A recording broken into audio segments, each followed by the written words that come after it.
For much of this summer, we've hoped for more rain, and now we're finally getting it. But in Security-Widefield, too much of it caused a big mess from flash flooding yesterday. It's an area that seems especially prone to it. News Channel 13's Scott Harrison is live near the intersection of Dick's Circle and Libby Court, the center of much of today's cleanup and repair effort. Scott? Well, Bart and Heather, much of that floodwater that we showed you yesterday came from right over here, from this drainage channel. More on that in just a minute, but let's show you the result of some of that floodwater. It knocked down, as we're about to show you here, this wooden fence that was covering the metal fence here, designed to keep people out of this drainage area. So quite a mess. Now, people here are thankful that it doesn't rain more often because it seems as if there's flash flooding every time. They say it normally affects just the main streets, but this is the worst they say they've ever seen it here in their neighborhood. Fortunately, more rain held off on Thursday, giving El Paso County crews and homeowners time for cleanup and repairs. But this washed out landscaping remains in question. We haven't been told anything. This is like right in between both of these both properties, really.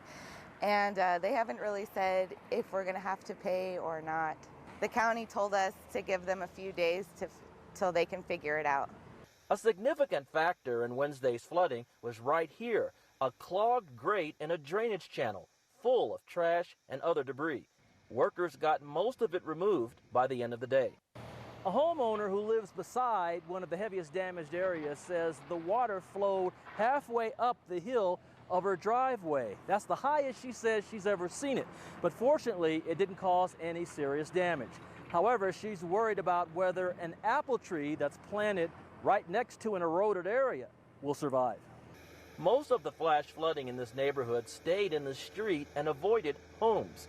A washed out section of Holly Drive was repaired, and many neighbors are still trying to retrieve landscaping rocks that were washed away by the storm. Now, as for how to prevent this kind of flooding, county officials told us today that all they can do is try to keep drainage channels like this one clear and ask that people don't throw anything into them. And we found out that there still are no plans to repair broken concrete in the main drainage channel that runs north through south here in Security-Widefield.